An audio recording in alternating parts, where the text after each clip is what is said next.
Les rues de Détroit sont le théâtre d'une lutte sans merci. Vive le gang! On est des gangsters. La vie a aucune valeur pour nous. On n'a peur de rien. J'ai perdu une jambe pour mon gang. Les gangs et les armes qu'ils détiennent mettent en danger la vie des enfants de Détroit. Ils passent leur temps à craindre d'autres enfants. Il y a une jeune fille à terre. On lui a tiré dessus. La balle est entrée ici et elle est ressortie par là. Police, main en l'air! Attendez! Une unité spéciale a été créée pour éradiquer cette guerre urbaine qui fait rage depuis des années.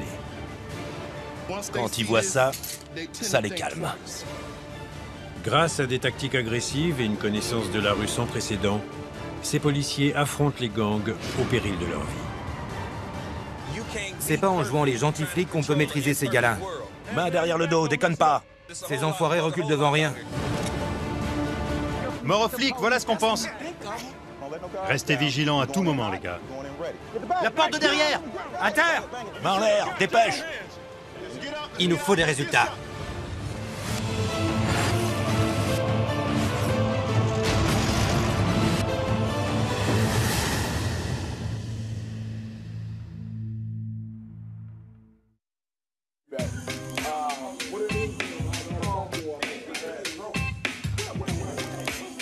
Tout le monde est là. J'ai besoin de toute la brigade. Je sais qu'on vous fait commencer tôt le matin et que vous finissez tard le soir. C'est dur comme rythme, mais c'est comme ça ici. Vous imaginez pas que vous allez finir de bonne heure le vendredi soir pour aller au ciné. Vous avez qu'à y aller le samedi matin. Il y aura moins de monde. Merci de votre professionnalisme. Continuez comme ça, soyez prudents. Revenez tous en un seul morceau.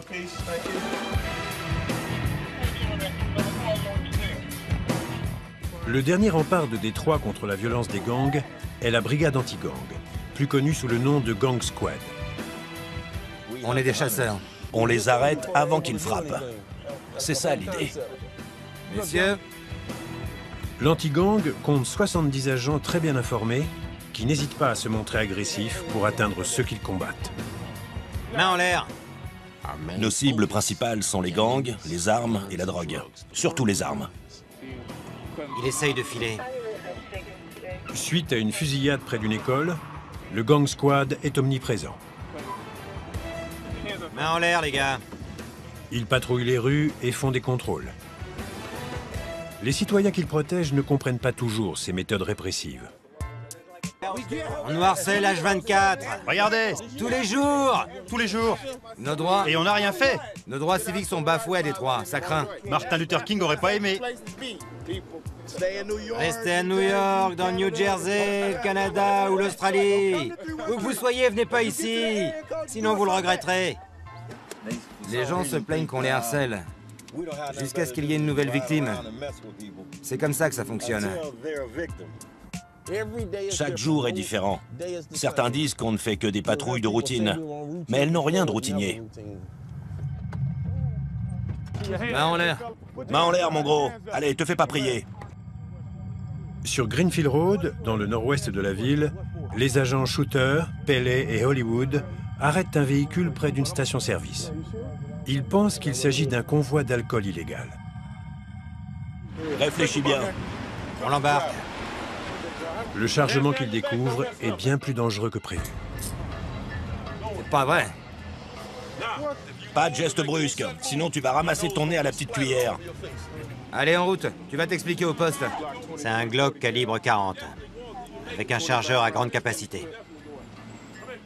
Ce chargeur suggère que l'utilisateur ne se sert pas de son arme seulement pour se défendre.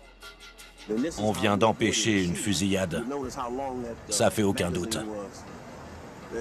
Il ne transporterait pas de pistolet avec un aussi gros chargeur s'il n'avait pas l'intention de tuer quelqu'un. Toi aussi, monte dans la voiture. Une arme de moins, une vie en plus. C'est ma devise. Il y a environ 900 000 habitants à Détroit. C'est une des villes américaines où les homicides sont les plus fréquents.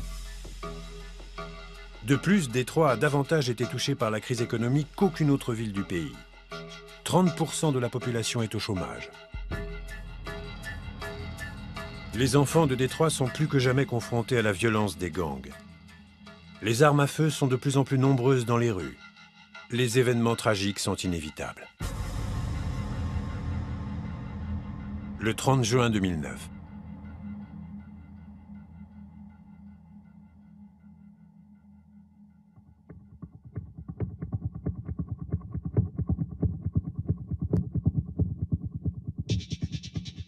Ici le 911. Je suis à la station-service entre Warren Street et Southfield Freeway. Il y a une jeune fille à terre. On lui a tiré dessus. Elle a reçu une balle dans le ventre. Bouge pas, ma chérie, bouge pas. Au début, j'ai pas compris que j'avais été touchée. Je me suis seulement sentie engourdie. Et puis, j'ai eu mal. C'était une douleur incroyablement forte. Elle est touchée au ventre et au bras. Ok. Est-ce qu'elle est la seule victime? Non, il y en a plusieurs. Tout un groupe de gosses, d'accord. Chérie, ne bouge surtout pas, d'accord. Tiara Dickerson, 17 ans, est l'une des 7 victimes de la fusillade qui a lieu près de l'arrêt de bus de son école. J'ai pensé à plein de choses. Je me disais que je voulais pas mourir, j'espérais que j'allais m'en sortir et que la police me sauverait. Scène de chaos en plein après-midi. Au moins 7 personnes ont été blessées, dont 5 élèves qui rentraient chez eux après un cours d'été. À un moment, la douleur était tellement forte que j'ai voulu mourir. Mais j'ai pensé à ma mère et à ma famille. J'ai décidé d'essayer de tenir le coup pour eux. Les victimes ont toutes été hospitalisées. 2 d'entre elles étaient dans un état critique. Le drame a fait les gros titres de la presse locale. Cette tragédie doit rester dans les mémoires. Il faut savoir que tous ces pauvres gosses ont été attaqués en plein jour. La nature impitoyable de l'attaque et le jeune âge des victimes indiquent que c'est là l'œuvre d'un gang. Les policiers du Gang Squad demandent au sergent Todd Eby de leur prêter main forte. Nous avons trouvé des preuves balistiques sur la scène de crime, des cartouches vides. Et nous disposons également de la vidéo prise par les caméras de surveillance. Les policiers recherchent un van de couleur verte. Ils visionnent la vidéo des caméras de sécurité placées au niveau de ce carrefour en ce moment même. Les autorités n'ont que très peu d'indices, mais le drame a été entièrement filmé par des caméras.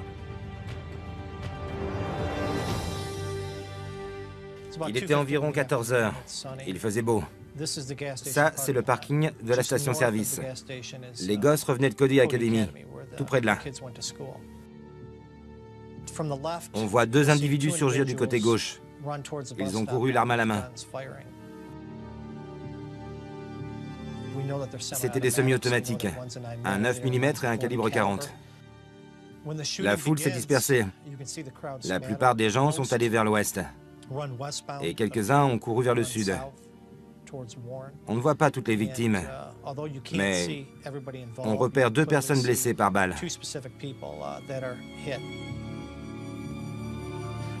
Tout s'est passé en 10 secondes, mais environ 15 coups de feu ont été tirés durant ce laps de temps. Grâce à la vidéo et aux déclarations des témoins oculaires, le sergent Eby a la certitude que l'attaque est l'œuvre d'un gang. Il découvre que le mobile est la vengeance. Une des victimes appartenait à un gang rival. Les 6 autres personnes étaient des dommages collatéraux de cette vengeance. Le sergent Eby va travailler avec le Gang Squad pour identifier les tireurs et les traquer. Je vais à la station-service avec l'agent B. C'est un membre de l'anti-gang. On va tenter de reconstituer les faits. On se dirige vers la scène de crime. Cet homme est un agent infiltré. Sa passion pour la mode lui a valu le surnom de GQ. Afin de protéger son identité, son nom ne sera pas révélé. Donc, tout a commencé près de la crèche. Les employés ont vu les 2 tireurs sortir d'une voiture et ils ont su tout de suite qu'il se passait un truc pas net. Les tireurs ont enlevé leurs t-shirts et les ont placés sur leur tête. Ensuite, ils ont foncé vers l'arrêt de bus. Tu crois qu'ils ne visaient qu'une seule personne? Écoute, on est quasiment sûr que les 6 autres personnes se sont trouvées juste au mauvais endroit, au mauvais moment. Ce sont des malchanceux. Et le squad peut faire quoi? Ce que vous faites dans ce genre de situation. Augmenter l'effectif d'agents de renseignement proches des gangs. L'un des membres finira par cracher le morceau. J'en suis certain. À cette heure-là, il est impossible que personne n'ait rien vu. Les gens savent qui a fait le coup, c'est sûr. Vous devez faire ce que vous faites le mieux. Mettre la pression là où il faut pour les faire craquer. Est-ce qu'il y a du nouveau? GQ travaille dans la rue. Sa mission est de trouver des informations sur la fusillade en se mêlant à la population locale. T'as vu par où ils sont partis? Il doit sans cesse renouveler ses sources et rester discret sur sa profession. Parfois, il va jusqu'à infiltrer les gangs. Tous les jours, je parle aux citoyens de Détroit. J'essaye de réunir des infos et de combattre le crime. Peu d'agents sont capables de récolter des informations au sein même des gangs. Si les gens de la rue font confiance à GQ, c'est avant tout grâce à son expérience de cet environnement. Je suis né dans les quartiers ouest de Détroit. J'ai grandi ici. Je sais ce que c'est que d'avoir faim. Je sais ce que ça fait de ne plus avoir d'électricité ni de gaz chez soi. Je sais ce que c'est d'avoir des parents qui se droguent. Selon l'endroit où on se trouve, il faut s'habiller et parler d'une certaine façon. Si j'essaye de dénicher des infos dans les quartiers ouest de la ville, je m'habille comme les jeunes qui y vivent. L'apparence est très importante. C'est ce qui me permet de passer inaperçu partout. J'ai entre 50 et 60 sources par ici. Ma réputation n'est plus à faire. Pour GQ, ces sources sont essentielles. Cependant, dans des quartiers comme celui-là, parler à la police revient à signer son arrêt de mort. GQ doit trouver des personnes suffisamment vulnérables pour lui raconter ce qu'elles savent. Je vais dans le quartier sud-ouest pour interroger des membres de gang. Ces mecs ont été arrêtés dans cette circonscription pour différents délits. Je vais leur poser des questions en fonction des délits qu'ils ont commis. On va voir ce que ça donne. Le meilleur moyen d'avoir des renseignements sur un gang est de faire parler un gang rival. GQ interroge de jeunes garçons qui viennent d'être arrêtés. Il les suspecte d'appartenir à un gang. Comment ça va? Ça roule? Si GQ parvient à gagner leur confiance, cela pourrait faire avancer l'enquête. T'as quel âge? 18 ans. Ok. Dans la rue, mon surnom, c'est GQ. C'est quoi, toi? J'en ai pas, on m'appelle juste Rod. T'as appelé ta mère? Ok. Alors dis-moi, pourquoi ils t'ont arrêté? J'avais de l'herbe. Combien? 4 sacs. Ah, c'est tout? Ils t'ont embarqué pour ça. Rien que pour ça. Ça doit pouvoir s'arranger. GQ se montre compatissant pour gagner la confiance de l'adolescent et lui tirer les verres du nez. Maintenant, dis-moi, il y a combien de gars dans votre groupe? Je dirais 7 personnes. Tu crois qu'il y en a un qui serait prêt à prendre une balle pour toi? Big T. Big T. Mais il est en tôle. Pourquoi? Vol de voiture. D'accord. Qui d'autre? Mon pote Buck. Buck. Ouais. Bon. Je te ramène.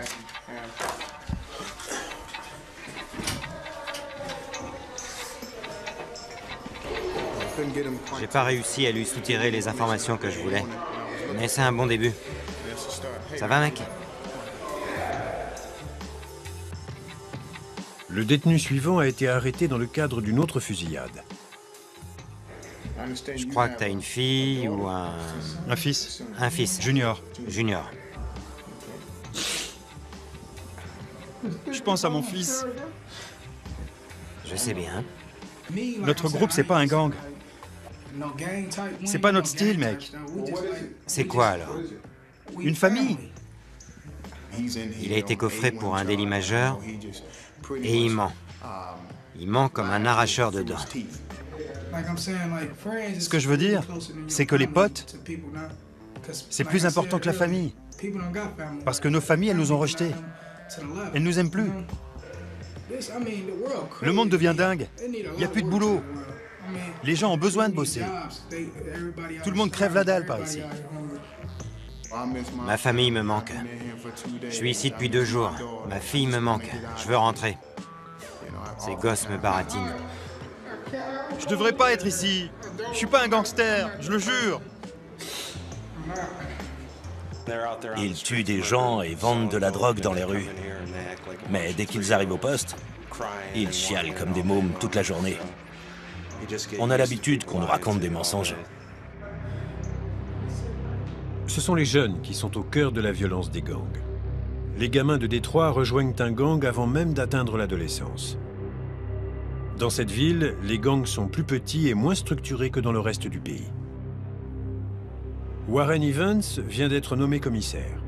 Il doit faire face à une culture criminelle qui ne ressemble en rien à celle des gangs bien organisés de la côte ouest. C'est presque des gangs de quartier.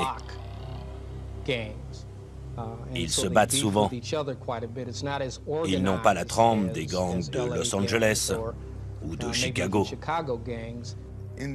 Vers la fin des années 70, les gangs avaient une hiérarchie très structurée.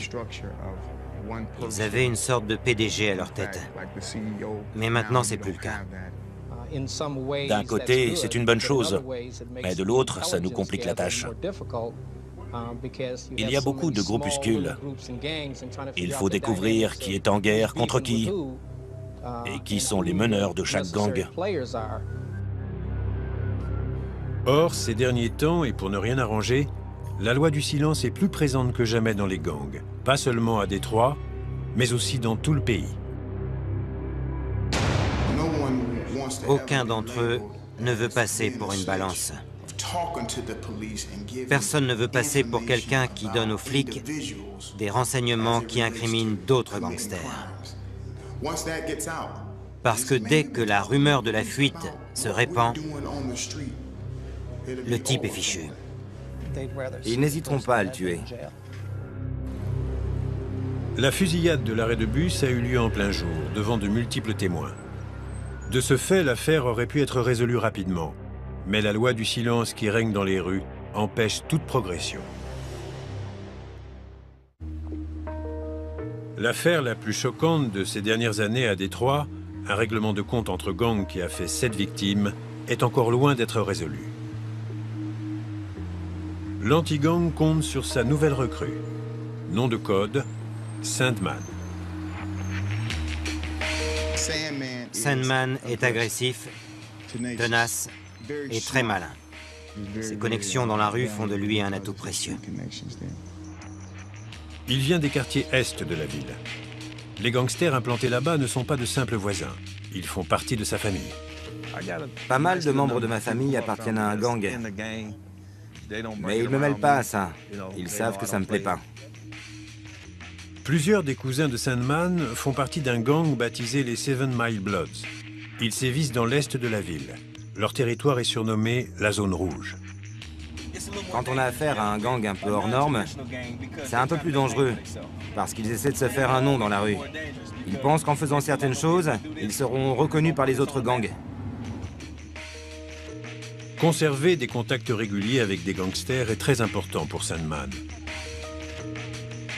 Ces relations pourraient lui valoir des renseignements sur la fusillade. Salut. Ouais. Ok, vous barrez pas. Dis-leur de pas bouger de là. Je te rappelle dès que j'arrive dans le quartier. Dans à peu près 5 minutes, d'accord? Ok. C'est eux sur la gauche. Le plus jeune membre de ce gang n'a que 13 ans. Il n'y a aucune issue. Quand on fait partie du gang, on n'en sort que les pieds devant. Trop cool les mecs, on va passer à la télé. Ouais, la classe! On est des gangsters, des monstres. La vie a aucune valeur pour nous. On a peur de rien. Aucune valeur. J'ai perdu une jambe pour mon gang. Visez ça. Mais j'en suis fier. C'est clair. Le gang, c'est tout pour nous. 7 Mile Bloods. 7 My Bloods, on est comme des frères. On forme une famille. Et on veut pas d'intrus chez nous. Mort aux flics! La tôle nous fait pas peur. Tout le monde connaît les Seven Mile Bloods. Nous, on assure. On se laisse pas faire. On gère. Oh, c'est quoi ça? Il y a des mecs qui tirent. Ça va saigner. Ça va saigner. Quand on vit à Détroit, on peut facilement finir dans un gang, parce que les gosses veulent jouer les durs. Ils veulent surtout pas passer pour des faibles. Mon père était très présent. C'était un bon père. S'il n'avait pas été là, j'aurais fini dans un gang, moi aussi. C'est certain. La plupart de mes amis n'y ont pas échappé. Souvent, je me dis que certains de ces gamins n'ont aucune chance de quitter ce quartier et de quitter cette vie. La situation empire d'année en année. Et ils n'en font qu'à leur tête. Alors si un mec veut tuer quelqu'un pour réussir un rite de passage, il le fera et personne ne pourra l'en empêcher. Moi, c'est Summerder, compris? Bang, bang, je déconne pas. Ramène-toi, si! Quand on leur demande ce qu'ils veulent accomplir dans la vie, la plupart d'entre eux n'en savent rien. C'est ça qui est drôle. C'est complètement dingue. Si quelqu'un leur demandait s'ils ont grandi ici, je parie que beaucoup mentiraient. Ils n'ont rien ici. Ils n'ont même pas de quoi louer un appartement. Ils sont tous fauchés. Ils n'ont pas un sou. Si je devais faire partie d'un gang, ce serait dans un but précis, pour devenir riche, pour devenir millionnaire. Pas juste pour me battre. C'est juste hallucinant.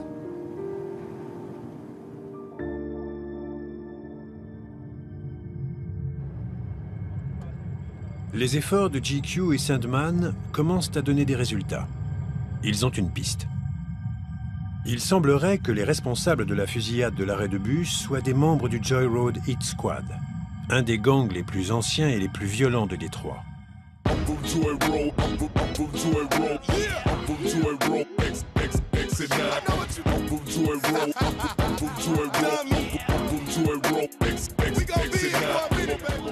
Ce gang est impliqué dans d'autres fusillades, des attaques à main armée et des carjackings.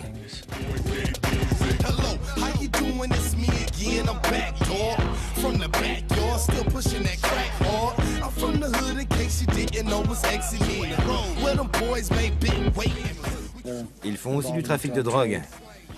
On le sait. C'est un groupe extrêmement violent.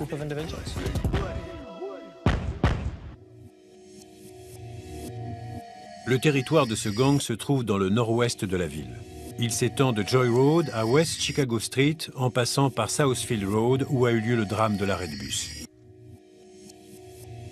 La police pense que le mobile de l'attaque était la vengeance. Les tireurs visaient un adolescent membre d'un gang rival. Des témoins ont identifié 2 suspects. On n'a pas de mandat d'arrêt pour l'instant, mais on a de fortes présomptions sur certains individus. Ils sont très jeunes, ils n'ont pas plus de 20 ans et ils font partie du Joy Road Hit Squad. Leur suspect numéro 1 s'appelle Dimitrius Hinton, un adolescent recherché pour homicide dans une affaire de drogue. Hinton est toujours dans la nature. À présent, c'est à GQ et Sandman de localiser les différents suspects avant qu'ils ne disparaissent. 17 h. D'accord.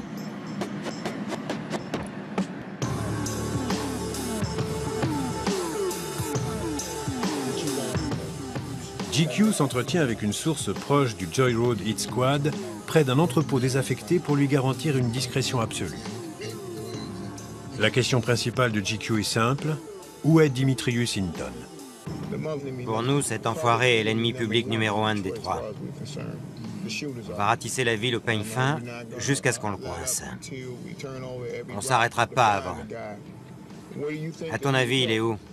Où est-ce que ce môme de 15 ans a pu aller? Il est sûrement chez un membre de sa famille. La source fournit à GQ des informations sur le gang. Il lui donne également des pistes pour l'aider à localiser le suspect principal. Après plusieurs discussions de ce genre, l'anti-gang retrouve la trace de Dimitrius Hinton. On vient d'apprendre que Dimitrius Hinton a filé dans le Minnesota il y a 4 jours. Ils vendent de la drogue là-bas.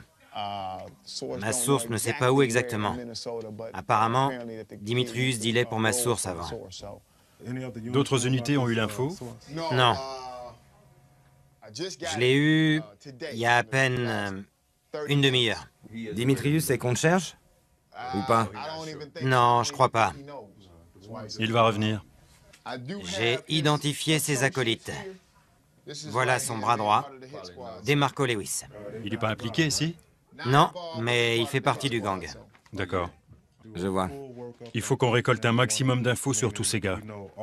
Qu'on sache qui sont leurs associés, les membres de leur famille, leurs copines,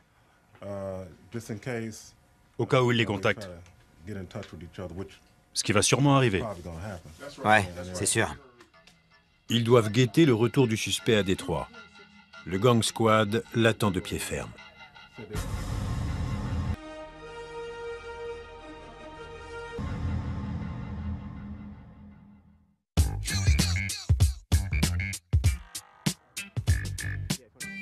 Il est 7 heures. Avant de commencer à patrouiller, le gang squad honore une de ses vieilles traditions. Ah, ces donuts sont appétissants. Je me permets. Shooter, t'as pas le droit. Ah, Justin, Ok. faut bien que je prenne des forces pour lutter contre le crime. Ah, ils sont bons. Délicieux, le top.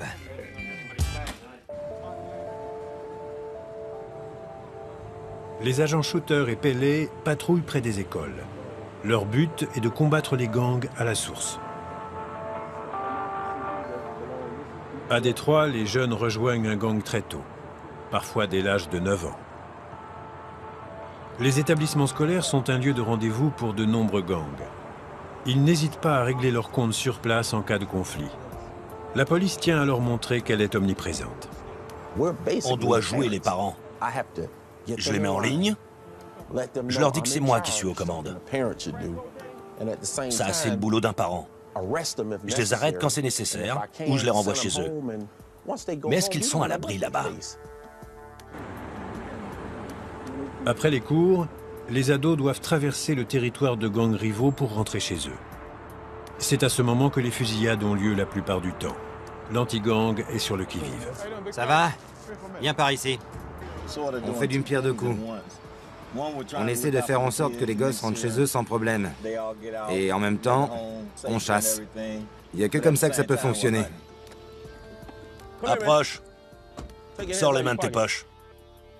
T'as tes papiers? C'était quoi tes 2 derniers cours? Des cours de langue? Vu comment tu parles la nôtre, il y a du boulot. C'est moi le chef. Tire-toi. Ils aiment faire ce travail parce qu'ils sont attachés à ces gamins. Leur but, c'est d'assurer leur sécurité. Est-ce qu'ils arrêtent beaucoup de jeunes pour port d'armes? Sans aucun doute. Est-ce qu'ils font ça pour que ces gosses aient un casier? Sûrement pas. Ils veulent sécuriser leur environnement. Pour être franc, ils écoutent ces jeunes autant qu'ils les disciplinent. Tu dis que t'en as marre de prendre des amendes. Mais t'as pas le permis. Je sais. Tu viens à peine d'avoir 16 ans. Alors si t'en as marre des amendes, arrête de conduire. Les gosses oublient ce qu'on leur dit dès qu'ils passent la porte de chez eux. Ils doivent gérer leurs problèmes familiaux. On les voit 1 heure ou 2 par jour. Mais après ça, ils vivent selon les principes qu'on leur dicte chez eux. Le gang squad fait son maximum pour réduire le nombre d'armes en circulation. Chaque patrouille en récupère jusqu'à 3 par jour. Mais les gangs détiennent des milliers d'armes à feu obtenues illégalement. Les statistiques indiquent que ce problème culturel prend une ampleur inquiétante. Les jeunes de Détroit se familiarisent avec les armes à feu dès l'enfance, dans les magasins de jouets. Ça, c'est un jouet en plastique. On en trouve partout en ville. Je vais placer un vrai pistolet à côté du faux.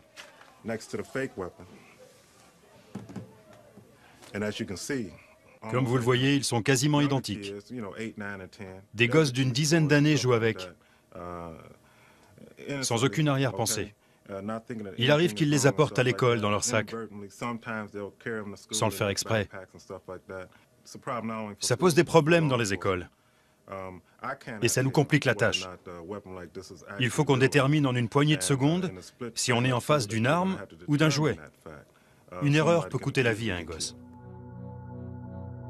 Quand j'étais gamin et que je me disputais avec d'autres mômes, on se battait, mais après c'était fini. Aujourd'hui, un groupe en attaque un autre avec des flingues. Quand les victimes sont remises des pertes, elles se vengent. C'est une guerre sans fin. Ces gosses ne règlent pas leurs problèmes à coups de poing, ils se tirent dessus. Si un type me tient tête, je vais le retrouver avec un flingue, et cette fois, c'est moi qui aurai le dessus. C'est comme ça qu'ils pensent. Les gangs n'ont pas recours à la violence uniquement dans le cadre des guerres de territoire.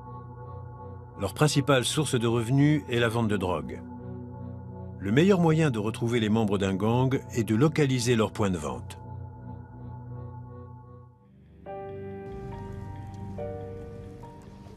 Selon les sources de GQ, le gang responsable de la fusillade, le Joy Road Hit Squad, s'est associé à un autre gang pour vendre de la drogue. Il n'est pas rare que plusieurs gangs se servent d'une même planque pour stocker leur drogue. La source de GQ lui a indiqué où les deux gangs entreposent les produits illicites qu'ils revendent. Je vais te montrer leur planque. Là-bas, il y a de la drogue et des flingues. Les gars jouent au poker. C'est un peu comme leur QG. GQ et Sandman préparent une opération afin d'obtenir des informations supplémentaires.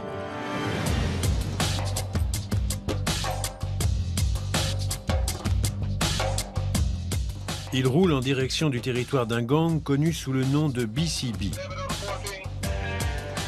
GQ est en première ligne. Nous le suivons en compagnie de Sandman dans un véhicule banalisé. On approche du territoire des BCB. L'acronyme de Burgess, Chappell et Bentler. C'est un petit gang.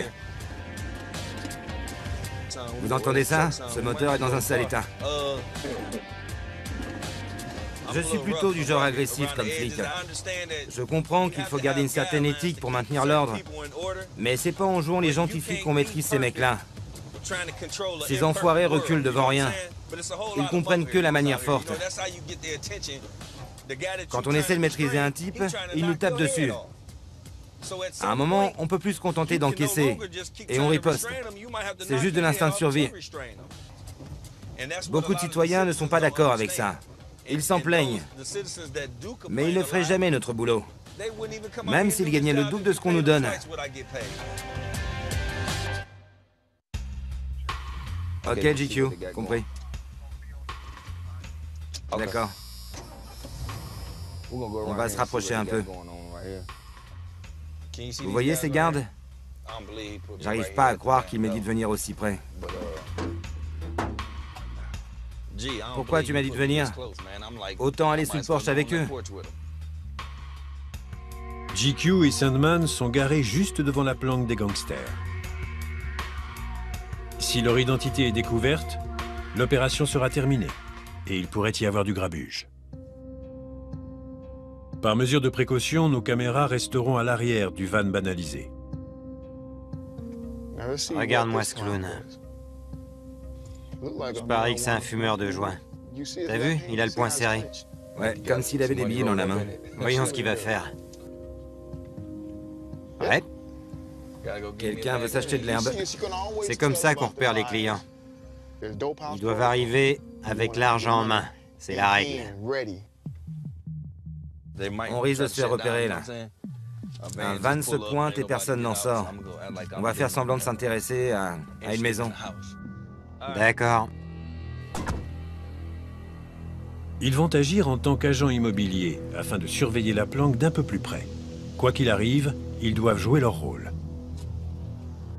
Depuis quand cette maison est vide? Salut mec.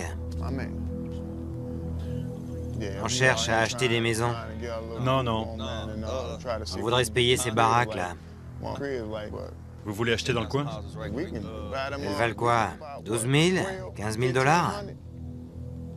C'est pas une bonne idée. Celle-là, elle est pas mal. Ouais, mais on dirait que cette baraque sert de squat. Ouais? Il dit que c'est une affaire.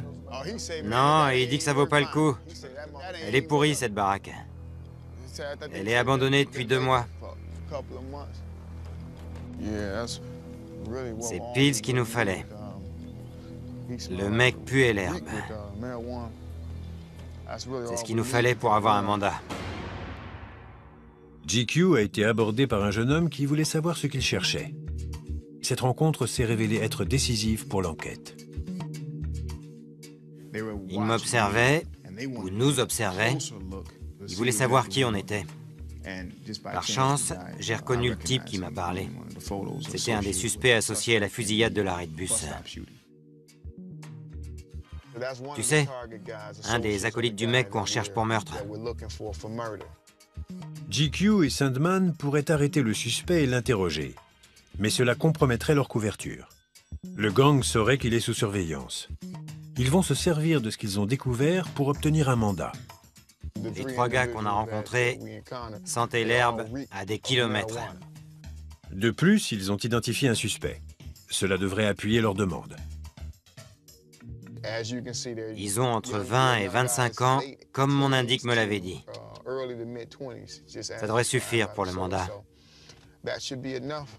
Il se doute même pas qu'on est flics. Il a serré la main du diable.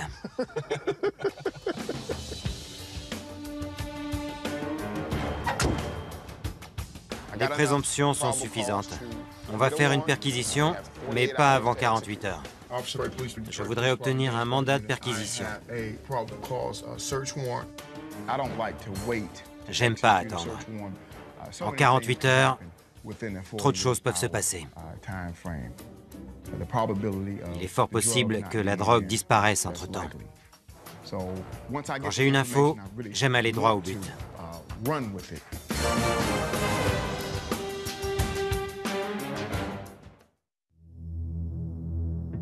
Au quartier général du Gang Squad, GQ appelle le procureur pour lui présenter sa demande.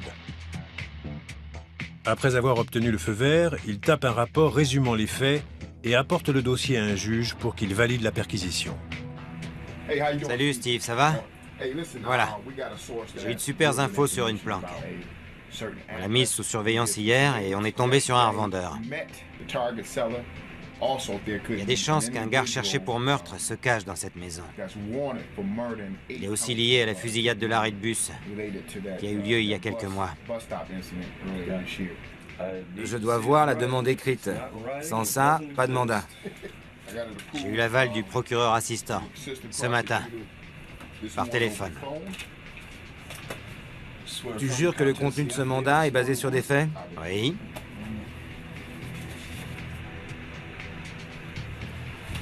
Voilà. Et soyez prudents, les gars. Merci beaucoup, Steve.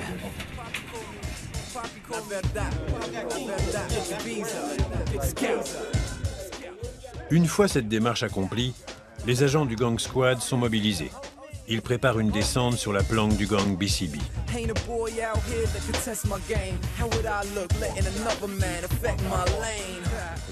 Ils doivent agir au plus vite pour mettre à profit les informations réunies par GQ et Sandman. Ils vont faire face à un nombre de gangsters armés indéterminés. De l'action. Enfin. Il nous faudrait une brigade canine, non? Les chiens trouvent que dalle. Voici notre homme de tête. Bam. Salut. Il m'envoie les suspects, je leur passe les menottes et je les confie aux autres. Ça, c'est pour ouvrir la voie. Quand ils voient ça, ça les calme.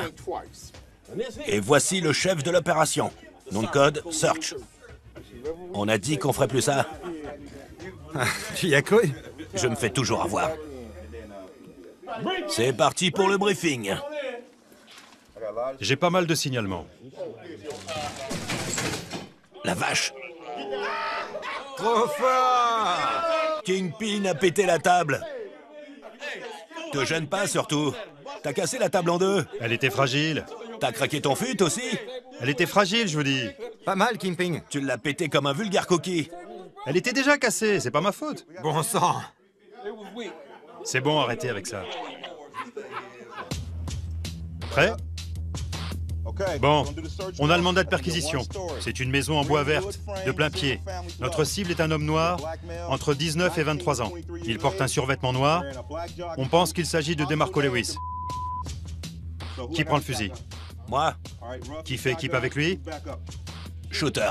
Rep, tu gères? Les prisonniers, comme d'hab. D'accord. C'est une planque du gang BCB. Bentler, Chappell et Burgess. Ils terrorisent le quartier, ils cambriolent les habitants. Ces gars-là vont être armés jusqu'aux dents. S'ils ouvrent le feu, on se met à couvert.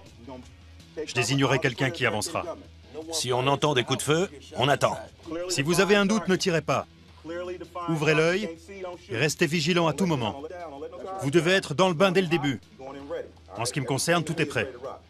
Je vous demande qu'une chose. Revenez tous en un seul morceau. D'accord? On doit dire une prière. Ouais. Seigneur, merci pour cette opportunité. Merci de nous avoir guidés jusque-là. Veille sur chacun d'entre nous. Fais en sorte qu'on revienne tous ici sains et saufs. Que ton Fils, Jésus-Christ, nous montre le chemin, qu'il nous accompagne et bénisse notre mission, qu'il protège chacun d'entre nous. Amen. Allons-y, il nous faut des résultats.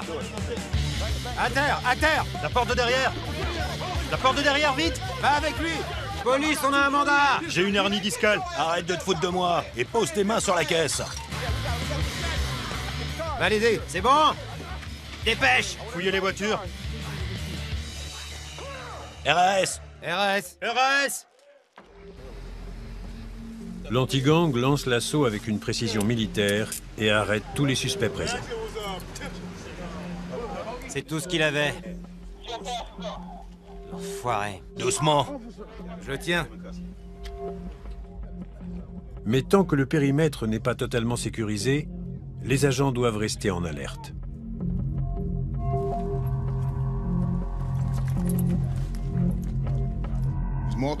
On a trouvé de l'herbe. Le trafic de stupéfiants est un délit très grave dans le Michigan. On a aussi trouvé un gars qui était en conditionnel. Et enfin, on a saisi plusieurs milliers de dollars. Les policiers ont avant tout appréhendé un suspect qui leur semble familier, et pour cause. Il ressemble beaucoup à Dimitrius Hinton, leur suspect numéro 1 dans l'enquête sur la fusillade de l'arrêt de bus. Salut, Edge. On pense avoir coincé Hinton. On l'a comparé aux photos qu'on a. Il y ressemble, mais on voudrait s'assurer que c'est bien lui. C'est lui tout craché. On doit vérifier quand même. On espère que c'est bien le type impliqué dans la fusillade. Si c'est pas lui, c'est son frère jumeau. C'est lui, c'est clair. L'affaire pourrait être résolue grâce à cette intervention. Le gang squad doit tout de même relever les empreintes du suspect pour s'assurer qu'il s'agit bien de Hinton. Ensuite, le médecin légiste devra le relier à la scène de crime. Hinton est également recherché dans le cadre d'une affaire d'homicide plus récente. Le seul indice que possède l'anti-gang de Détroit est un 9 mm. Si la brigade parvient à relier cette arme aux cartouches retrouvées près de l'arrêt de bus, ce sera un grand pas pour l'enquête. On essaie de trouver un lien entre le pistolet qui a servi durant l'homicide et les cartouches découvertes près de l'arrêt de bus. La section balistique de Détroit a récemment été fermée car elle avait commis de trop nombreuses erreurs. C'est pourquoi l'arme et les cartouches seront analysées au sein du laboratoire de l'État du Michigan. Dans ce dossier, on a dû tester plusieurs chargeurs. On nous a donné un Glock, un 9 mm. On a tiré avec les différents chargeurs et on a comparé les résultats avec les preuves issues de la scène de crime. Pour commencer, Brett a tiré plusieurs balles dans une cuve remplie d'eau. Les rainures qui apparaissent sur les cartouches sont forcément issues de l'arme testée car la cuve est scellée. L'étape suivante est de comparer à l'aide d'un microscope spécialisé les douilles à celles qui ont été retrouvées près de l'arrêt de bus. Chaque arme à feu laisse des marques uniques sur les balles ainsi que sur les douilles. Ces rainures n'ont pas leur pareil, comme nos empreintes digitales. Elles peuvent donc relier une arme à un crime sans aucune erreur possible. Si les tests indiquent que les deux crimes ont été commis avec la même arme à feu, cela constituera une preuve solide contre Dimitrius Hinton. Mais il faut parfois des jours pour interpréter les résultats. Le gang squad n'a donc d'autre choix que d'attendre la confirmation des médecins légistes. Une autre personne espère que justice sera faite. Tu viens de rentrer de l'école? Ouais. T'as fait quoi aujourd'hui? J'ai fait des maths et de la biologie. Qu'est-ce que t'as appris? T'as oublié. Pour Tiara Dickerson, la fusillade de l'arrêt de bus n'est pas qu'un fait divers ou une affaire à résoudre. C'est une épreuve bien réelle qu'elle tente de surmonter jour après jour. Les médecins se sont d'abord occupés de mon bras. Ils ont placé une broche en métal à l'intérieur. Je vais devoir la garder toute ma vie. Ils ont réparé 7 parties différentes de mon ventre. Je sais que mes intestins avaient été coupés. J'étais là quand ça s'est passé. C'était horrible de la voir aussi fragile et si proche de la mort. C'était affreux. Je savais que ce genre de choses pouvait arriver, mais je pensais pas que ça m'arriverait à moi. Cela m'a fait comprendre que ça pouvait arriver n'importe quand et à n'importe qui, quel que soit l'âge ou la couleur de peau. Maintenant, je supporte plus d'être seule. J'ai peur du noir et je me sens mal quand je suis entourée de personnes que je ne connais pas. Et je veux plus attendre le bus. Dans ces cas-là, on pense à notre famille. On se demande comment c'est possible. Comment un gosse qui se contentait d'attendre le bus pour aller ou revenir de l'école peut se retrouver stérile ou relié à une poche pour le reste de sa vie. C'est complètement aberrant. Tout ça pour aller ou revenir de l'école. Tiara sera bientôt totalement guérie. Mais des milliers de gamins de Détroit n'ont pas eu cette chance. Parle-moi de tes rêves. Mes rêves? Je veux guérir, être de nouveau sur pied. Ensuite, je voudrais finir le lycée et aller à la fac. Peut-être que j'irai en Floride. Ou que je resterai ici pour devenir avocate. Peut-être que je deviendrai éducatrice. On a prié de toutes nos forces. Et ça a marché. Je suis contente qu'elle aille bien. Qu'est-ce que tu fais? Je la coiffe. Applique-toi alors.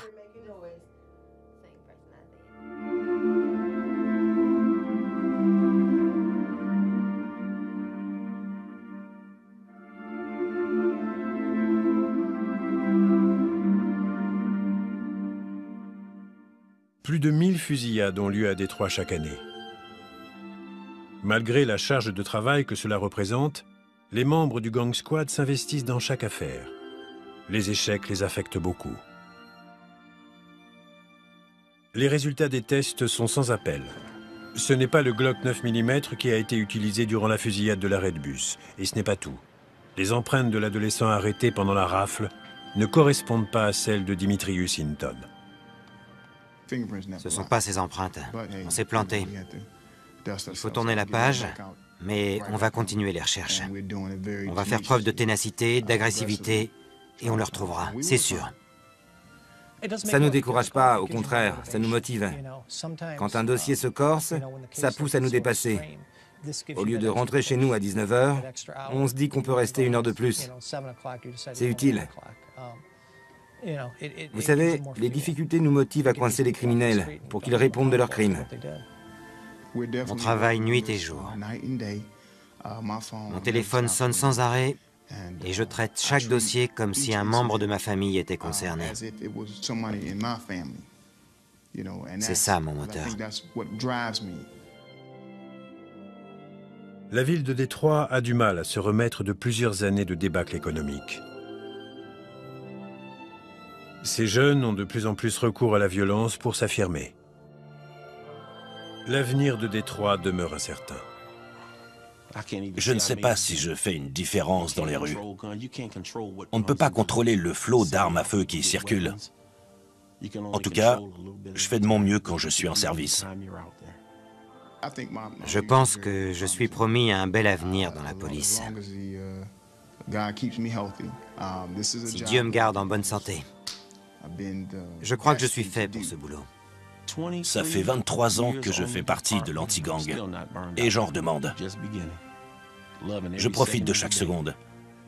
Je travaille avec ça, et non pas ça. Passer toute ma vie au Gang Squad? Oui, ça me plairait.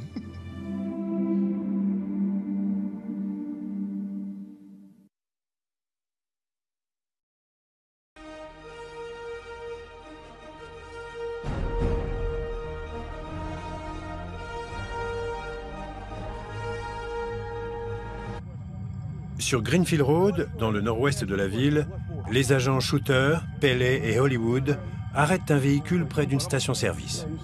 Ils pensent qu'il s'agit d'un convoi d'alcool illégal. Réfléchis bien. On l'embarque. Le chargement qu'ils découvrent est bien plus dangereux que prévu. C'est pas vrai. Pas de geste brusque, sinon tu vas ramasser ton nez à la petite cuillère. Allez, en route. Tu vas t'expliquer au poste.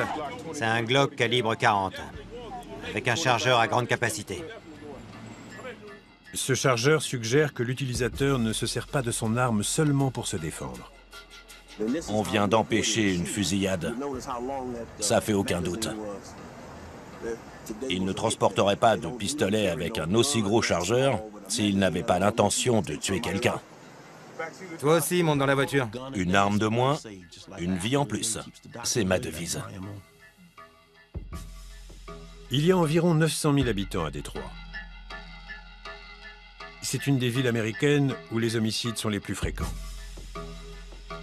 De plus, Détroit a davantage été touché par la crise économique qu'aucune autre ville du pays. 30% de la population est au chômage. Les enfants de Détroit sont plus que jamais confrontés à la violence des gangs. Les armes à feu sont de plus en plus nombreuses dans les rues. Les événements tragiques sont inévitables. Le 30 juin 2009.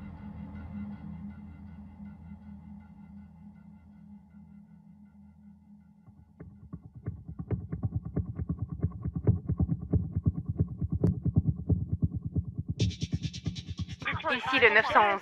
Je suis à la station-service entre Warren Street et Southfield Freeway. Il y a une jeune fille à terre. On lui a tiré dessus. Elle a reçu une balle dans le ventre. Bouge pas, ma chérie, bouge pas. Au début, j'ai pas compris que j'avais été touchée. Je me suis seulement sentie engourdie. Et puis, j'ai eu mal. C'était une douleur incroyablement forte. Elle est touchée au ventre et au bras. Ok. Est-ce qu'elle est la seule victime? Non, il y en a plusieurs. Tout un groupe de gosses. D'accord. Chérie, ne bouge surtout pas. D'accord. Tiara Dickerson, 17 ans, est l'une des 7 victimes de la fusillade qui a lieu près de l'arrêt de bus de son école. J'ai pensé à plein de choses. Je me disais que je voulais pas mourir, j'espérais que j'allais m'en sortir et que la police me sauverait. Scène de chaos en plein après-midi. Au moins 7 personnes ont été blessées, dont 5 élèves qui rentraient chez eux après un cours d'été. À un moment, la douleur était tellement forte que j'ai voulu mourir. Mais j'ai pensé à ma mère et à ma famille. J'ai décidé d'essayer de tenir le coup pour eux. Les victimes ont toutes été hospitalisées. 2 d'entre elles étaient dans un état critique. Le drame a fait les gros titres de la presse locale. Cette tragédie doit rester dans les mémoires. Il faut savoir que tous ces pauvres gosses ont été attaqués en plein jour. La nature impitoyable de l'attaque et le jeune âge des victimes indiquent que c'est là l'œuvre d'un gang. Les policiers du Gang Squad demandent au sergent Todd Eby de leur prêter main forte. Nous avons trouvé des preuves balistiques sur la scène de crime. Des cartouches vides. Et Vous imaginez pas que vous allez finir de bonne heure le vendredi soir pour aller au ciné. Vous avez qu'à y aller le samedi matin. Il y aura moins de monde. Merci de votre professionnalisme. Continuez comme ça, soyez prudents. Revenez tous en un seul morceau.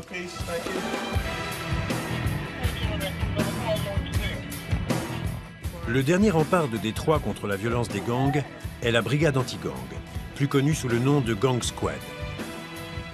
on est des chasseurs. On les arrête avant qu'ils frappent. C'est ça l'idée.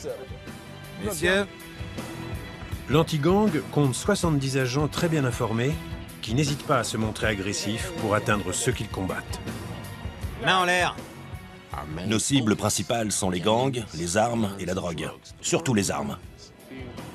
Il essaye de filer. Suite à une fusillade près d'une école, le gang squad est omniprésent. Main en l'air, les gars. Ils patrouillent les rues et font des contrôles. Les citoyens qu'ils protègent ne comprennent pas toujours ces méthodes répressives. On nous harcèle H24. Regardez, Tous les jours. tous les jours. Nos droits... Et on n'a rien fait. Nos droits civiques sont bafoués à Détroit, ça craint. Martin Luther King aurait pas aimé. Restez à New York, dans le New Jersey, le Canada ou l'Australie. Où que vous soyez, venez pas ici. Sinon, vous le regretterez. Les gens se plaignent qu'on les harcèle. Jusqu'à ce qu'il y ait une nouvelle victime. C'est comme ça que ça fonctionne. Chaque jour est différent. Certains disent qu'on ne fait que des patrouilles de routine, mais elles n'ont rien de routinier. Main en l'air. Main en l'air, mon gros. Allez, te fais pas prier. Nous disposons également de la vidéo prise par les caméras de surveillance. Les policiers recherchent un van de couleur verte. Ils visionnent la vidéo des caméras de sécurité placées au niveau de ce carrefour en ce moment même. Les autorités n'ont que très peu d'indices, mais le drame a été entièrement filmé par des caméras. Il était environ 14 heures. Il faisait beau. Ça, c'est le parking de la station-service.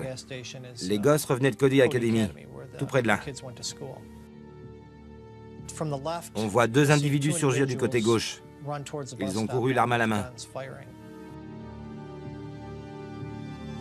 C'était des semi-automatiques, un 9 mm et un calibre 40. La foule s'est dispersée. La plupart des gens sont allés vers l'ouest. Et quelques-uns ont couru vers le sud. On ne voit pas toutes les victimes, mais on repère 2 personnes blessées par balle. Tout s'est passé en 10 secondes.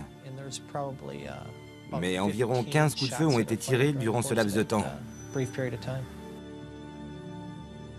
Grâce à la vidéo et aux déclarations des témoins oculaires, le sergent Eby a la certitude que l'attaque est l'œuvre d'un gang. Il découvre que le mobile est la vengeance.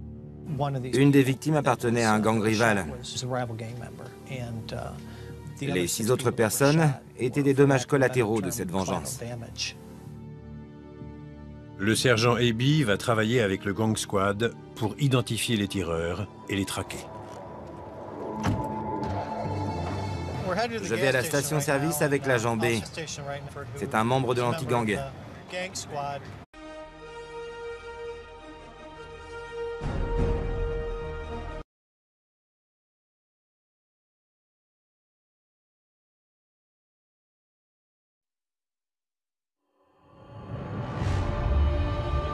Les rues de Détroit sont le théâtre d'une lutte sans merci.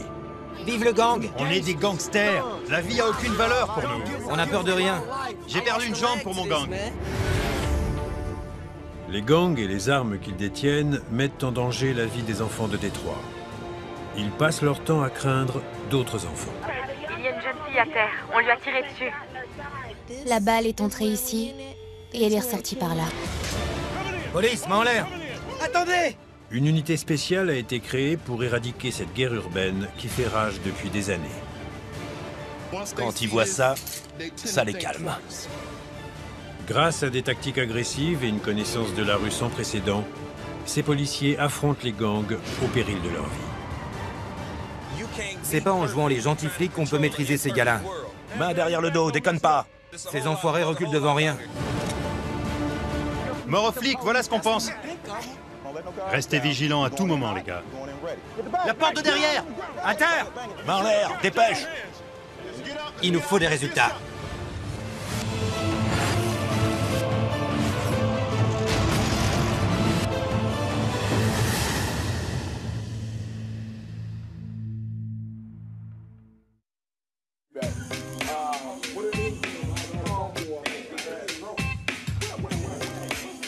Tout le monde est là. J'ai besoin de toute la brigade. Je sais qu'on vous fait commencer tôt le matin et que vous finissez tard le soir. C'est dur comme rythme, mais c'est comme ça ici. Type impliqué dans la fusillade. Si c'est pas lui, c'est son frère jumeau. C'est lui, c'est clair. L'affaire pourrait être résolue grâce à cette intervention. Le gang squad doit tout de même relever les empreintes du suspect pour s'assurer qu'il s'agit bien de Hinton. Ensuite, le médecin légiste devra le relier à la scène de crime. Hinton est également recherché dans le cadre d'une affaire d'homicide plus récente. Le seul indice que possède l'anti-gang de Détroit est un 9 mm. Si la brigade parvient à relier cette arme aux cartouches retrouvées près de l'arrêt de bus, ce sera un grand pas pour l'enquête. On essaie de trouver un lien entre le pistolet qui a servi durant l'homicide et les cartouches découvertes près de l'arrêt de bus.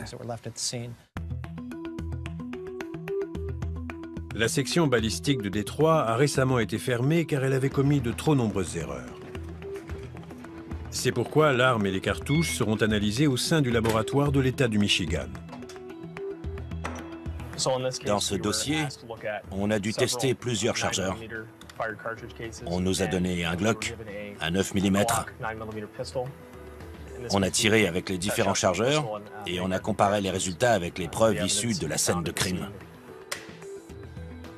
Pour commencer, Brett a tiré plusieurs balles dans une cuve remplie d'eau. Les rainures qui apparaissent sur les cartouches sont forcément issues de l'arme testée car la cuve est scellée. L'étape suivante est de comparer à l'aide d'un microscope spécialisé les douilles à celles qui ont été retrouvées près de l'arrêt de bus. Chaque arme à feu laisse des marques uniques sur les balles ainsi que sur les douilles. Ces rainures n'ont pas leur pareil, comme nos empreintes digitales. Elles peuvent donc relier une arme à un crime sans aucune erreur possible. Si les tests indiquent que les deux crimes ont été commis avec la même arme à feu, cela constituera une preuve solide contre Dimitrius Hinton. Mais il faut parfois des jours pour interpréter les résultats. Le gang squad n'a donc d'autre choix que d'attendre la confirmation des médecins légistes. Une autre personne espère que justice sera faite. Tu viens de rentrer de l'école? Ouais, T'as fait quoi aujourd'hui? j'ai fait des maths et de la biologie. Qu'est-ce que t'as appris? T'as oublié. Pour Tiara Dickerson, la fusillade de l'arrêt de bus n'est pas qu'un fait divers ou une affaire à résoudre. C'est une épreuve bien réelle qu'elle tente de surmonter jour après jour. Les médecins se sont d'abord occupés de mon bras.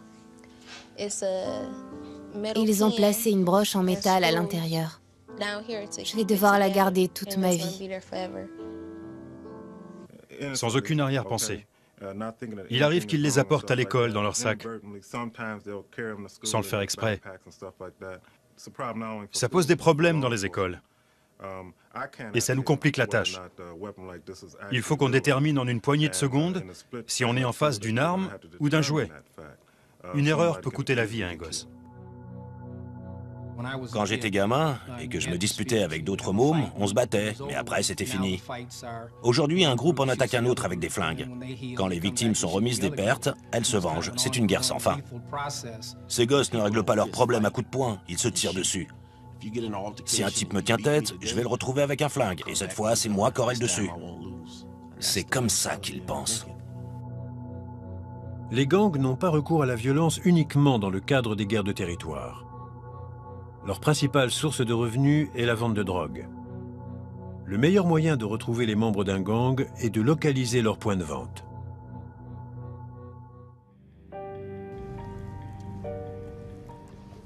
Selon les sources de GQ, le gang responsable de la fusillade, le Joy Road Hit Squad, s'est associé à un autre gang pour vendre de la drogue. Il n'est pas rare que plusieurs gangs se servent d'une même planque pour stocker leur drogue. La source de GQ lui a indiqué où les deux gangs entreposent les produits illicites qu'ils revendent. Je vais te montrer leur plan, Ken. Là-bas, il y a de la drogue et des flingues. Les gars jouent au poker. C'est un peu comme leur QG. GQ et Sandman préparent une opération afin d'obtenir des informations supplémentaires.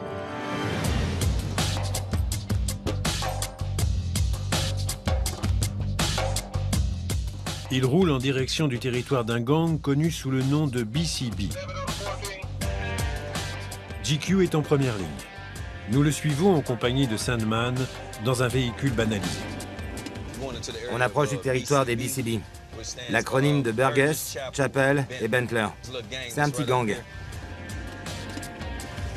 Vous entendez ça? Ce moteur est dans un sale état. Je suis plutôt du genre agressif comme flic. Je comprends qu'il faut garder une certaine éthique pour maintenir l'ordre. Mais c'est pas en jouant les gentils flics qu'on maîtrise ces mecs-là. Ces enfoirés reculent devant rien.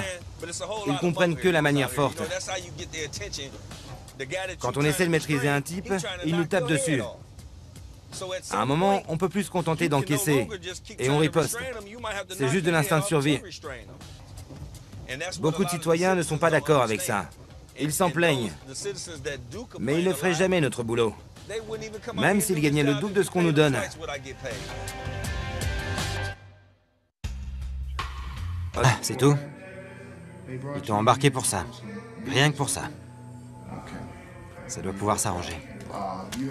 GQ se montre compatissant pour gagner la confiance de l'adolescent et lui tirer les vers du nez. Maintenant, dis-moi, il y a combien de gars dans votre groupe? Je dirais 7 personnes. Tu crois qu'il y en a un qui serait prêt à prendre une balle pour toi? Big T. Big T. Mais il est en tôle. Pourquoi? Vol de voiture. D'accord. Qui d'autre? Mon pote Buck. Buck. Ouais. Bon. Je te ramène.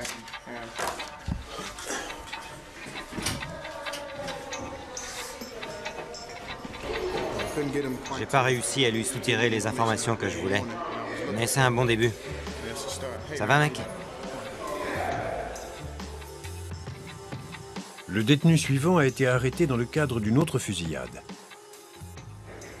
Je crois que t'as une fille ou un... Un fils. Un fils. Junior. Junior.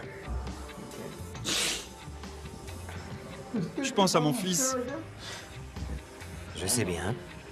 Notre groupe, c'est pas un gang. C'est pas notre style, mec. C'est quoi, alors? Une famille. Il a été coffré pour un délit majeur et il ment. Il ment comme un arracheur de dents. Ce que je veux dire, c'est que les potes, c'est plus important que la famille.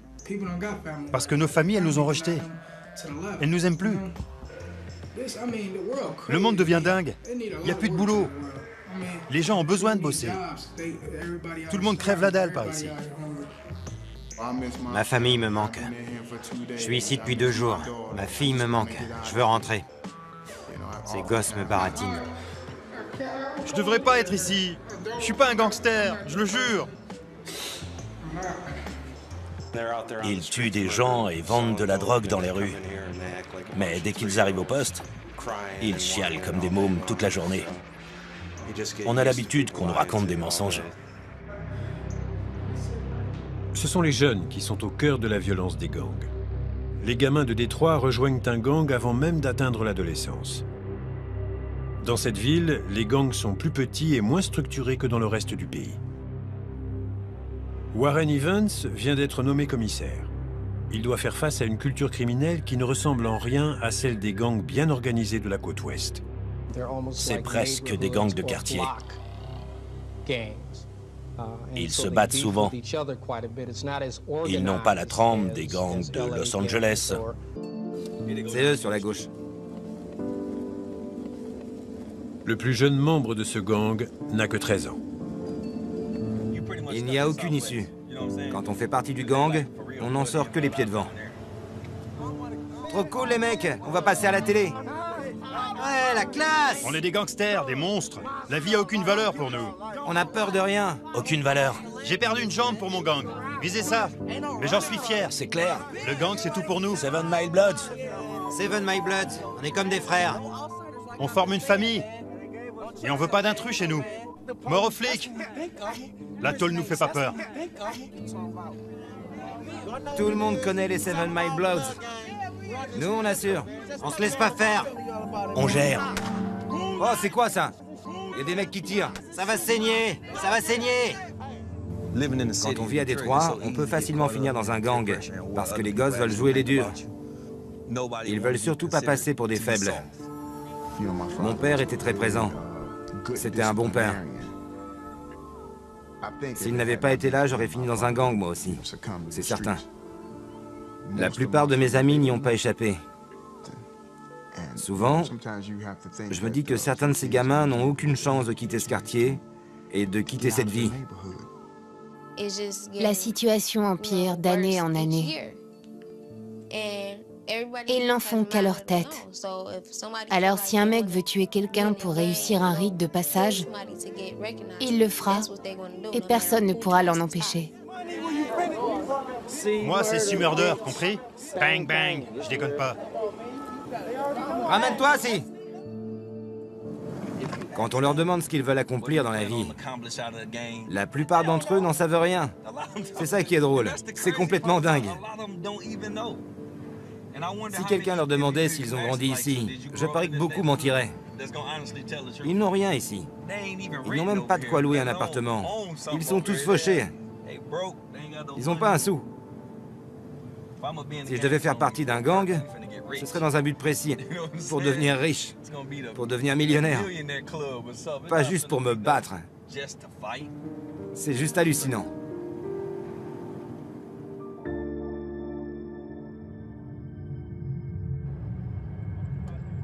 Les efforts de GQ et Sandman commencent à donner des résultats. Ils ont une piste. Il semblerait que les responsables de la fusillade de l'arrêt de bus soient des membres du Joy Road Hit Squad, un des gangs les plus anciens et les plus violents de Détroit.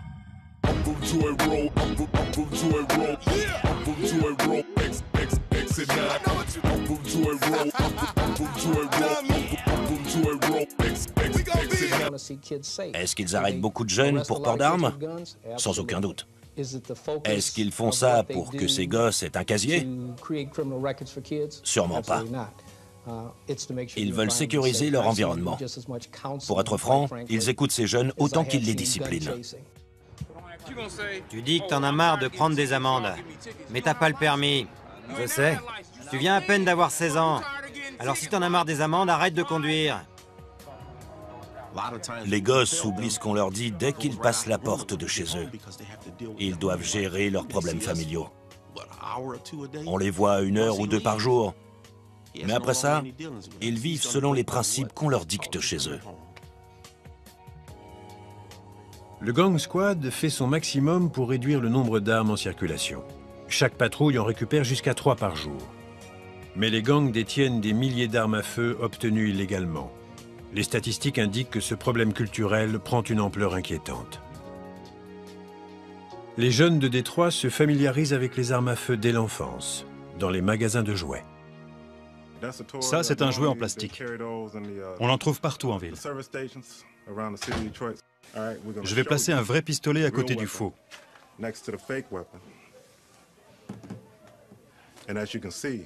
Comme vous le voyez, ils sont quasiment identiques. Des gosses d'une dizaine d'années jouent avec, sans aucune arrière-pensée. Il arrive qu'ils les apportent à l'école dans leur sac, sans le faire exprès. Ça pose des problèmes dans les écoles. Et ça nous complique la tâche. Il faut qu'on détermine en une poignée de secondes si on est en face d'une arme ou d'un jouet. Une erreur peut coûter la vie à un gosse.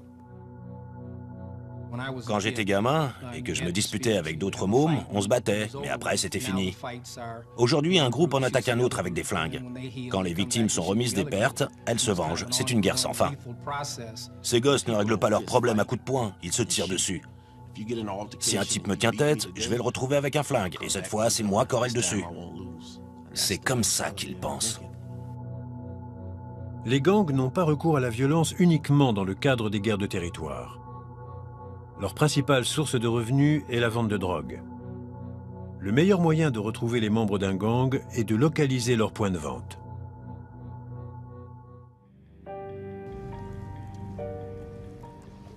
Selon les sources de GQ, le gang responsable de la fusillade, le Joy Road Hit Squad, s'est associé à un autre gang pour vendre de la drogue. Il n'est pas rare que plusieurs gangs se servent d'une même planque pour stocker leur drogue. La source de GQ lui a indiqué où les deux gangs entreposent les produits illicites. Détroit a davantage été touché par la crise économique qu'aucune autre ville du pays. 30% de la population est au chômage. Les enfants de Détroit sont plus que jamais confrontés à la violence des gangs. Les armes à feu sont de plus en plus nombreuses dans les rues. Les événements tragiques sont inévitables. Le 30 juin 2009.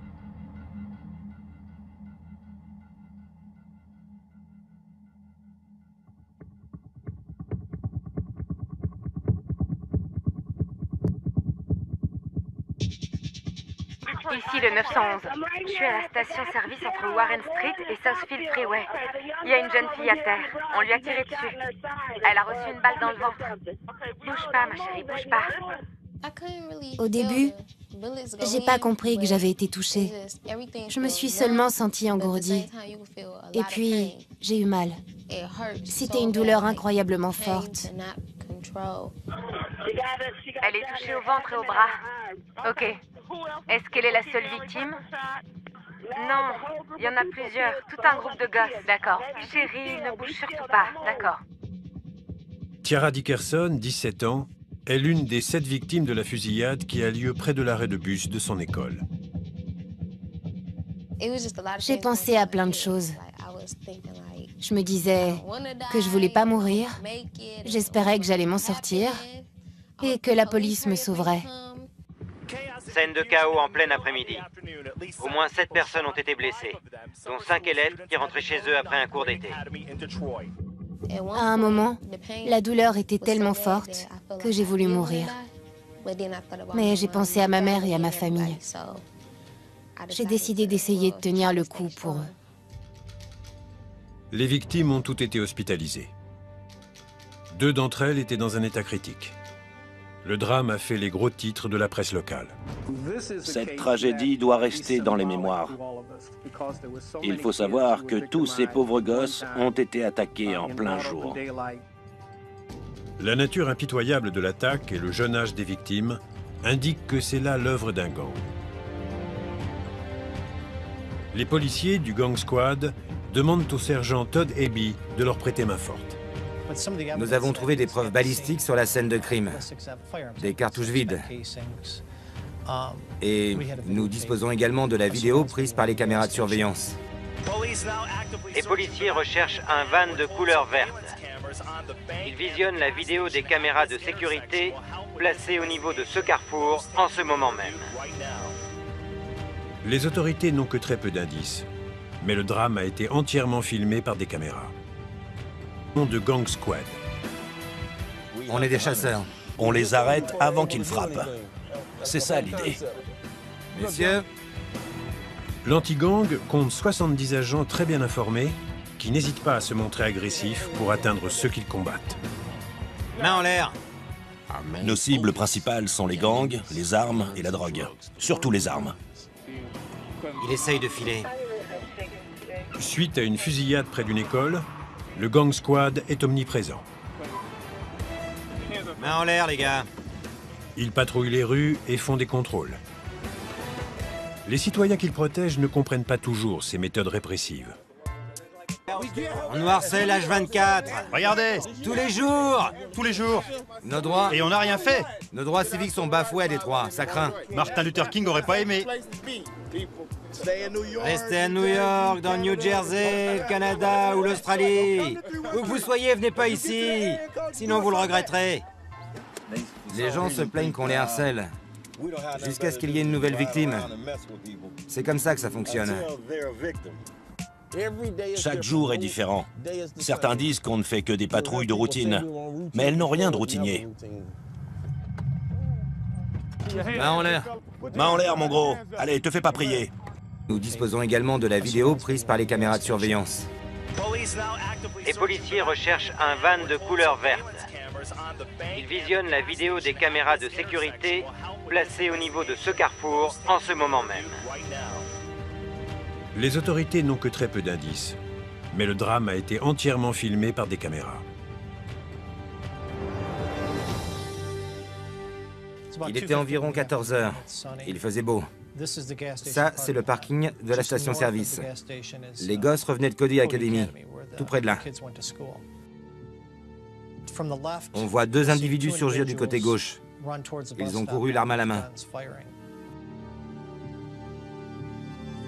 C'était des semi-automatiques, un 9 mm et un calibre 40. La foule s'est dispersée. La plupart des gens sont allés vers l'ouest. Et quelques-uns ont couru vers le sud. On ne voit pas toutes les victimes, mais on repère 2 personnes blessées par balle. Tout s'est passé en 10 secondes. Mais environ 15 coups de feu ont été tirés durant ce laps de temps. Grâce à la vidéo et aux déclarations des témoins oculaires, le sergent Eby a la certitude que l'attaque est l'œuvre d'un gang. Il découvre que le mobile est la vengeance. Une des victimes appartenait à un gang rival. Les 6 autres personnes étaient des dommages. Peu d'agents sont capables de récolter des informations au sein même des gangs. Si les gens de la rue font confiance à GQ, c'est avant tout grâce à son expérience de cet environnement. Je suis né dans les quartiers ouest de Détroit. J'ai grandi ici. Je sais ce que c'est que d'avoir faim.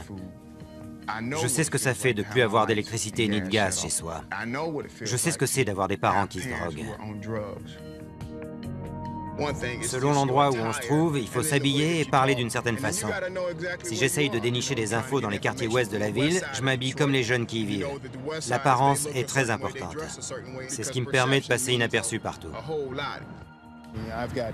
J'ai entre 50 et 60 sources par ici. Ma réputation n'est plus à faire. Pour GQ, ces sources sont essentielles. Cependant, dans des quartiers comme celui-là, parler à la police revient à signer son arrêt de mort. GQ doit trouver des personnes suffisamment vulnérables pour lui raconter ce qu'elles savent. Je vais dans le quartier sud-ouest pour interroger des membres de gang. Ces mecs ont été arrêtés dans cette circonscription pour différents délits. Je vais leur poser des questions en fonction des délits qu'ils ont commis. On va voir ce que ça donne. Le meilleur moyen d'avoir des renseignements sur un gang est de faire parler un gang rival. GQ interroge de jeunes garçons qui viennent d'être arrêtés. Il les suspecte d'appartenir à un gang. Comment ça va? Ça roule? Si GQ parvient à gagner leur confiance, cela pourrait faire avancer l'enquête. T'as quel âge? 18 ans. Ok. Dans la rue, mon surnom, c'est GQ. C'est quoi, toi? J'en ai pas, on m'appelle juste Rod. T'as appelé ta mère? Ok. Alors dis-moi, pourquoi ils t'ont arrêté? J'avais de l'herbe. Combien? 4 sacs. Ah, c'est tout? Ils t'ont embarqué pour ça. Rien que pour ça. Ça doit pouvoir s'arranger. GQ se montre compatissant pour gagner la confiance de l'adolescent et lui tirer les vers du nez.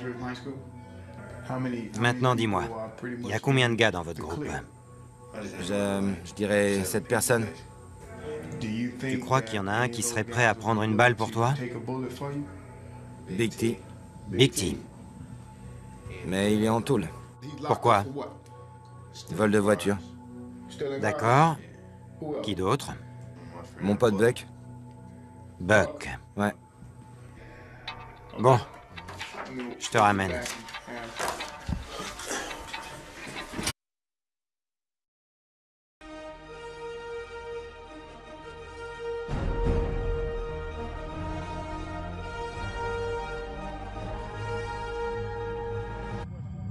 Sur Greenfield Road, dans le nord-ouest de la ville, les agents Shooter, Pelley et Hollywood arrêtent un véhicule près d'une station-service. Ils pensent qu'il s'agit d'un convoi d'alcool illégal. Réfléchis bien. On l'embarque. Le chargement qu'ils découvrent est bien plus dangereux que prévu. C'est pas vrai. Pas de geste brusque, sinon tu vas ramasser ton nez à la petite cuillère. Allez, en route. Tu vas t'expliquer au poste. C'est un Glock calibre 40, avec un chargeur à grande capacité. Ce chargeur suggère que l'utilisateur ne se sert pas de son arme seulement pour se défendre. On vient d'empêcher une fusillade. Ça fait aucun doute. Il ne transporterait pas de pistolet avec un aussi gros chargeur s'il n'avait pas l'intention de tuer quelqu'un. Toi aussi, monte dans la voiture. Une arme de moins, une vie en plus. C'est ma devise. Il y a environ 900 000 habitants à Détroit. C'est une des villes américaines où les homicides sont les plus fréquents. De plus, Détroit a davantage été touché par la crise économique qu'aucune autre ville du pays. 30% de la population est au chômage. Les enfants de Détroit sont plus que jamais confrontés à la violence des gangs. Les armes à feu sont de plus en plus nombreuses dans les rues. Les événements tragiques sont inévitables. Le 30 juin 2009.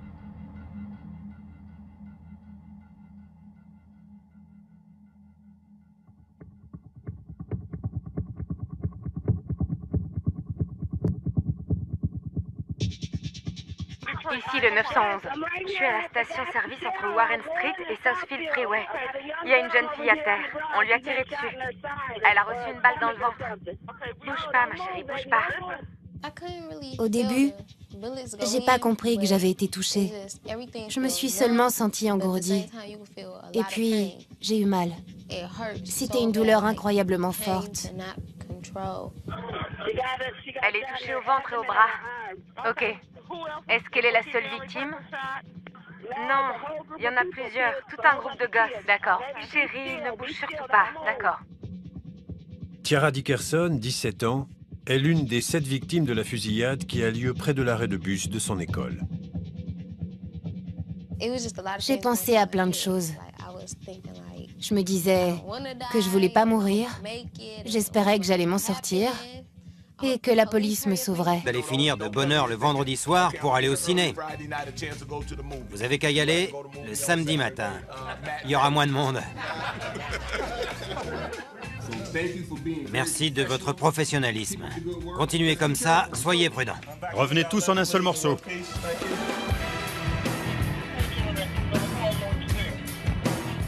Le dernier rempart de Détroit contre la violence des gangs est la brigade anti-gang, plus connue sous le nom de Gang Squad.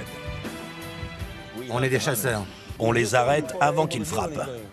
C'est ça l'idée. Messieurs, L'anti-gang compte 70 agents très bien informés qui n'hésitent pas à se montrer agressifs pour atteindre ceux qu'ils combattent. Main en l'air. Nos cibles principales sont les gangs, les armes et la drogue. Surtout les armes. Il essaye de filer. Suite à une fusillade près d'une école, le Gang Squad est omniprésent. Main en l'air, les gars. Ils patrouillent les rues et font des contrôles. Les citoyens qu'ils protègent ne comprennent pas toujours ces méthodes répressives. On nous harcèle H24. Regardez, Tous les jours. tous les jours. nos droits, Et on n'a rien fait. nos droits civiques sont bafoués à Détroit, ça craint. Martin Luther King aurait pas aimé. Restez à New York, dans le New Jersey, le Canada ou l'Australie. Où que vous soyez, venez pas ici. Sinon, vous le regretterez. Les gens se plaignent qu'on les harcèle, jusqu'à ce qu'il y ait une nouvelle victime. C'est comme ça que ça fonctionne. Chaque jour est différent. Certains disent qu'on ne fait que des patrouilles de routine, mais elles n'ont rien de routinier. Main en l'air. Main en l'air, mon gros. Allez, te fais pas prier. Nous disposons également de la vidéo prise par les caméras de surveillance. Les policiers recherchent un van de couleur verte. Ils visionnent la vidéo des caméras de sécurité placées au niveau de ce carrefour en ce moment même. Les autorités n'ont que très peu d'indices, mais le drame a été entièrement filmé par des caméras. Il était environ 14 heures. Il faisait beau. Ça, c'est le parking de la station-service. Les gosses revenaient de Cody Academy, tout près de là. On voit 2 individus surgir du côté gauche. Ils ont couru l'arme à la main. C'était des semi-automatiques, un 9 mm et un calibre 40. La foule s'est dispersée. La plupart des gens sont allés vers l'ouest. et quelques-uns ont couru vers le sud. On ne voit pas toutes les victimes, mais on repère 2 personnes blessées par balle. Non, il y en a plusieurs, tout un groupe de gosses. D'accord. Chérie, ne bouge surtout pas, d'accord. Tiara Dickerson, 17 ans, est l'une des 7 victimes de la fusillade qui a lieu près de l'arrêt de bus de son école. J'ai pensé à plein de choses. Je me disais que je voulais pas mourir, j'espérais que j'allais m'en sortir et que la police me sauverait. Scène de chaos en plein après-midi. Au moins 7 personnes ont été blessées, dont 5 élèves qui rentraient chez eux après un cours d'été. À un moment, la douleur était tellement forte que j'ai voulu mourir. Mais j'ai pensé à ma mère et à ma famille. J'ai décidé d'essayer de tenir le coup pour eux. Les victimes ont toutes été hospitalisées. 2 d'entre elles étaient dans un état critique. Le drame a fait les gros titres de la presse locale. Cette tragédie doit rester dans les mémoires. Il faut savoir que tous ces pauvres gosses ont été attaqués en plein jour. La nature impitoyable de l'attaque et le jeune âge des victimes indiquent que c'est là l'œuvre d'un gang. Les policiers du Gang Squad demandent au sergent Todd Eby de leur prêter main forte. Nous avons trouvé des preuves balistiques sur la scène de crime, des cartouches vides. Et nous disposons également de la vidéo prise par les caméras de surveillance. Les policiers recherchent un van de couleur verte. Ils visionnent la vidéo des caméras de sécurité placées au niveau de ce carrefour en ce moment même. Les autorités n'ont que très peu d'indices, mais le drame a été entièrement filmé par des caméras. Il était environ 14 heures. Il faisait beau. Ça, c'est le parking de la station-service. Les gosses revenaient de Cody Academy, tout près de là. On voit 2 individus surgir du côté gauche. Ils ont couru l'arme à la main. C'était des semi-automatiques, un 9 mm et un calibre 40. La foule s'est dispersée. La plupart des gens sont allés vers l'ouest. Et quelques-uns ont couru vers le sud.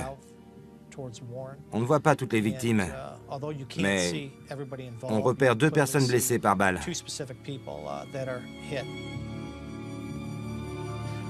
Tout s'est passé en 10 secondes, mais environ 15 coups de feu ont été tirés durant ce laps de temps. Grâce à la vidéo et aux déclarations des témoins oculaires, le sergent Eby a la certitude que l'attaque est l'œuvre d'un gang. Il découvre que le mobile est la vengeance. Une des victimes appartenait à un gang rival. Je pense à mon fils. Je sais bien. Notre groupe, c'est pas un gang. C'est pas notre style, mec. C'est quoi alors? Une famille. Il a été coffré pour un délit majeur et il ment. Il ment comme un arracheur de dents.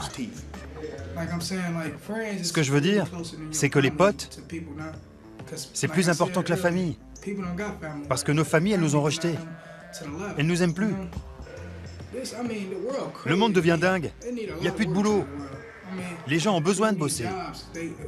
Tout le monde crève la dalle par ici. Ma famille me manque. Je suis ici depuis 2 jours. Ma fille me manque. Je veux rentrer. Ces gosses me baratinent. Je devrais pas être ici. Je suis pas un gangster, je le jure. Ils tuent des gens et vendent de la drogue dans les rues. Mais dès qu'ils arrivent au poste, ils chialent comme des mômes toute la journée. On a l'habitude qu'on nous raconte des mensonges. Ce sont les jeunes qui sont au cœur de la violence des gangs. Les gamins de Détroit rejoignent un gang avant même d'atteindre l'adolescence. Dans cette ville, les gangs sont plus petits et moins structurés que dans le reste du pays. Warren Evans vient d'être nommé commissaire. Il doit faire face à une culture criminelle qui ne ressemble en rien à celle des gangs bien organisés de la côte ouest. C'est presque des gangs de quartier. Ils se battent souvent. Ils n'ont pas la trempe des gangs de Los Angeles ou de Chicago. Vers la fin des années 70, les gangs avaient une hiérarchie très structurée. Ils avaient une sorte de PDG à leur tête. Mais maintenant, c'est plus le cas. D'un côté, c'est une bonne chose, mais de l'autre, ça nous complique la tâche. Il y a beaucoup de groupuscules. Il faut découvrir qui est en guerre contre qui et qui sont les meneurs de chaque gang.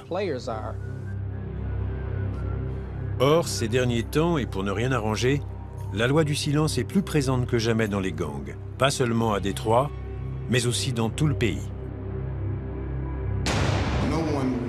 Aucun d'entre eux ne veut passer pour une balance. Personne ne veut passer pour quelqu'un qui donne aux flics des renseignements qui incriminent d'autres gangsters. Parce que dès que la rumeur de la fuite se répand, le type est fichu. Ils n'hésiteront pas à le tuer. La fusillade de l'arrêt de bus a eu lieu en plein jour, devant de multiples témoins. Vous imaginez pas que vous allez finir de bonne heure le vendredi soir pour aller au ciné. Vous avez qu'à y aller le samedi matin. Il y aura moins de monde. Merci de votre professionnalisme. Continuez comme ça, soyez prudents. Revenez tous en un seul morceau.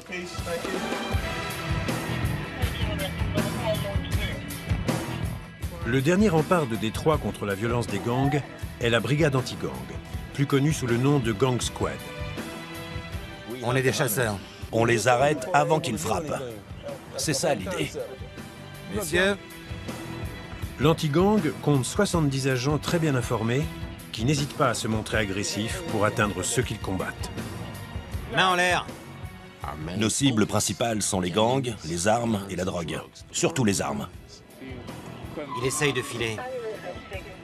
Suite à une fusillade près d'une école, le Gang Squad est omniprésent. Main en l'air, les gars. Ils patrouillent les rues et font des contrôles. Les citoyens qu'ils protègent ne comprennent pas toujours ces méthodes répressives. On nous harcèle H24. Regardez, Tous les jours. tous les jours. nos droits, Et on n'a rien fait. nos droits civiques sont bafoués à Détroit, ça craint. Martin Luther King aurait pas aimé. Restez à New York, dans le New Jersey, le Canada ou l'Australie. Où que vous soyez, venez pas ici. Sinon, vous le regretterez. Les gens se plaignent qu'on les harcèle, jusqu'à ce qu'il y ait une nouvelle victime. C'est comme ça que ça fonctionne. Chaque jour est différent. Certains disent qu'on ne fait que des patrouilles de routine, mais elles n'ont rien de routinier. Main en l'air. Main en l'air, mon gros. Allez, te fais pas prier. Sur Greenfield Road, dans le nord-ouest de la ville, les agents Shooter, Pelley et Hollywood arrêtent un véhicule près d'une station-service. Ils pensent qu'il s'agit d'un convoi d'alcool illégal. Réfléchis bien. On l'embarque. Le chargement qu'ils découvrent est bien plus dangereux que prévu. C'est pas vrai. Pas de geste brusque, sinon tu vas ramasser ton nez à la petite cuillère. Allez, en route. Tu vas t'expliquer au poste. C'est un Glock calibre 40, avec un chargeur à grande capacité. Ce chargeur suggère que l'utilisateur ne se sert pas de son arme seulement pour se défendre. On vient d'empêcher une fusillade. Ça fait aucun doute. Il ne transporterait pas de pistolet avec un aussi gros chargeur s'il n'avait pas l'intention de tuer quelqu'un. Toi aussi, monte dans la voiture. Une arme de moins, une vie en plus. C'est ma devise. Il y a environ 900 000 habitants à Détroit.